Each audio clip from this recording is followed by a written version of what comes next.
Namaskar and good evening.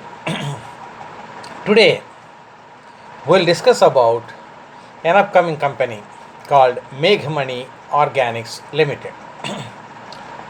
MEGHMANI Organics Limited has three segments. One is a pigment segment. Second is an agrochemical or pesticide segment. Third is a basic chemical segment. It is present in 70 countries with subsidiaries in Indonesia, Dubai, Europe, and a representative office in China. It has got warehouses in four countries: Turkey, Russia, USA, and Uruguay. There are seven dedicated manufacturing facilities within India. It has got strong leadership, well experienced leadership. Jayanti Patel is the executive chairman. Ashish Soparkar is a managing director. Natwarlal Patel is another managing director. Now let us see each one of the segments. First is pigments. In pigments, MOL, that is MEGHMANI Organics Limited, is among the top three global phthalocyanine based pigment players. Phthalocyanine based pigment players among the top three. It commands 14% global market share and 32.6% of its own revenue comes from pigment segment. That is one third almost. The second segment is agrochemicals or pesticides. One of the largest producers of pesticides in India. Products across entire value chain, beginning to end. It is manufacturing the pesticides, and in the total revenues, this segment forms part of 35.6%. The third segment is basic chemicals. In basic segment, basic chemicals, fourth largest caustic chlorine player in India. One of the lowest cost producers of caustic soda in India. Therefore, the margins are much better for MOL.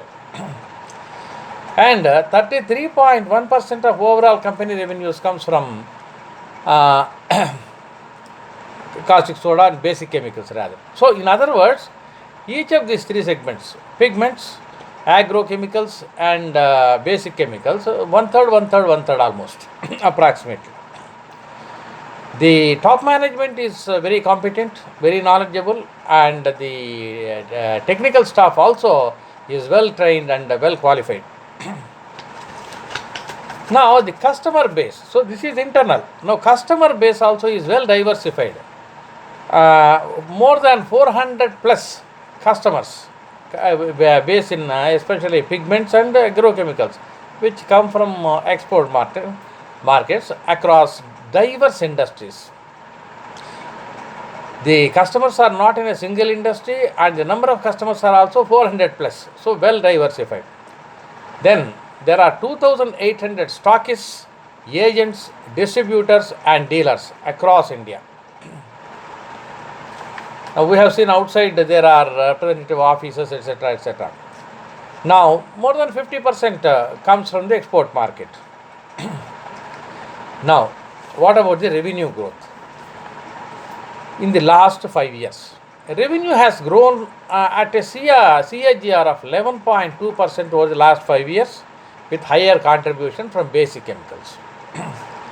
The capacity utilization is improving, and the company has embarked on a 6.4 billion capex plan that will give significant additional revenues and profits in the coming years. In the last 5 years, the EBITDA margin has improved from 16.6% to 23.9%. So the last 5 years have been very good. Two important return ratios: ROCE, return on capital employed, has grown from 8.7% to 23.9%. ROE, return on equity, has grown from 6% to 24.2%. The cash generation, that is free cash flow generation, also is very robust, and because of that, the debt equity ratio has come down very drastically from 1.24x to 0.35x. Also, the company has purchased back the equity which is held by IFC in MOL for about 2,212 million. That is 24.97% equity is held by IFC that has been purchased back. Now we said share of exports is more than 50%. In pigment segment it is 79%. Agrochemical 67%. Basic chemicals hardly 5% is exports. Overall revenue 52% is exports. Now let us see pigment business highlights a little more. It is the MOL is the largest, one of the largest manufacturers of phthalocyanine based pigments. 14% global market share. In global market share also it is about 14% it is commanding among the top 3 players in the world. It is present in 70 countries, subsidiaries in US, Indonesia, Dubai, and a representative office in China. So well entrenched in all global markets. 90% business comes from repeat clients, which means clients are well satisfied and they are purchasing again and again from MOL. It has got vertically integrated manufacturing facilities from beginning to end. There are 3 factories: Ahmedabad, Bharuch, Dahej. Gujarat is famous for this particular industry, and MOL also is entrenched there. Now in the global pigment segment, if you see that, there are 3 categories: organic, inorganic, and specialty segments. India is specializing in organic pigments, and MOL is specializing in phthalocyanine. There are also blue and green pigments. You don't know, they may branch out to others also, but right now blue and green only. Now let us go to the next one, agrochemicals business. It's a leading manufacturer of agro pesticides. Global presence is there. Africa, Brazil, Latin America, US, and Europe. Within India, 17 states it is available. There are 36 popular brands which are being sold for MOL. The total capacity is 28,260 MTPA coming from Panoli factory, Ankaleshwar factory, Dahej factory. Let us see the highlights of basic chemicals now, the third segment. It is the 4th largest caustic chlorine producer in India. 4th largest caustic chlorine producer in India. The technology is the latest, and it has taken it from Japan. One of the most efficient caustic soda producers. Now there is a 60 tons per day facility to manufacture caustic potash, caustic soda, chlorine, soda ash, caustic potash. Now let us come to the Dahej facility. In the Dahej, it's a big one, Dahej facility. Caustic chlorine and caustic potash. Caustic chlorine 1,66,600 MTPA and caustic potash 21,000 MTPA. Now these are the existing ones. Now there is a plan to spend 6.4 billion rupees for creating additional capacities. There are 3 projects in it. First project will commence production by December 18. That's now we are in September. In December 18, within the 6 months, 18,40,000 metric tons per annum chloroform, carbon tetrachloride, MDC. So within 6 months, big expansion is being commissioned. Another 6 months, by June 19, 2,71,600 MTPA caustic soda. So caustic soda, that too big one, that comes in June 19.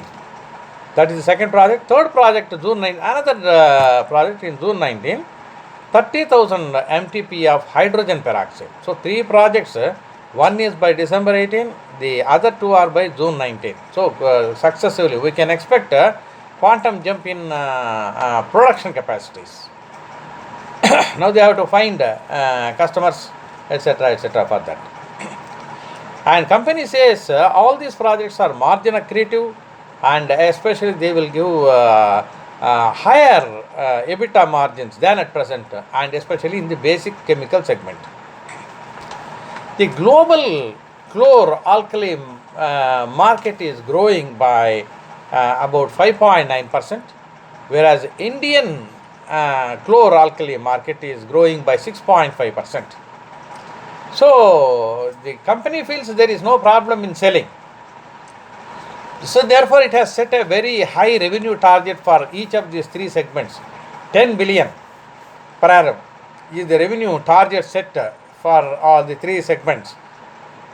But date they have not mentioned, but that's the impressive target set. Now let us see the results. Q1 results. Revenue growth 4,212 million to 4,765 million, growth of 13.1%. Gross margin has grown from 45.5 million to 51.9%.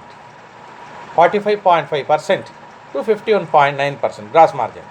EBITDA has grown from 912 million to 1,240 million, that is a growth of 36%. Quite impressive. That is over a year period we are talking. Last June, current June. EBITDA margin has grown from 21.7% to 26%. Profit after tax, that is net profits, has grown from 433 million to 771 million, a growth of 78%. Quite impressive. Net profit has grown by 78% over a period of 1 year. Quite impressive. Profit after tax margin has also grown impressively from 10.3% to 16.2%. Now, let us come to market price. Currently, market price is around 87, but year before also it was around 84. So, there has not been any increase in market price during the last 1 year. That's a disappointing factor. Of course, it has. If you look at the 52-week highs and lows, low is around 79, something like that, 72, and high is 129, but it has fallen again. Now it is now slightly growing. It is 87, something like that. So there has not been any significant increase. Now equity is 25.43 crores. Earnings per share is 1.29 last year and 2.5 current year. Face value is rupees 1. Public shareholding is 39% and promoter shareholding is 50%. So that is where we stand. So the latest results are quite good compared to year before results. But price performance has not been good. Will the price performance improve? Will the market re-rate MEGHMANI Organics? Likely. The performance is improving and MEGHMANI requires rate revaluation of its rates. Let us hope that happens and it gets good rating, and it says margins are bound to improve with the 6.4 billion project, and within the next 6 months one project is getting completed and another 6 months 2 projects are getting completed. The future seems to be promising. Though price performance also needs to improve, that depends upon market, but company is improving, therefore definitely it is worth looking at. Thanks for listening. I will come up before you with another interesting company. Just watch. Kindly listen 2 or 3 times, then only you will understand plus and minus both. Thank you.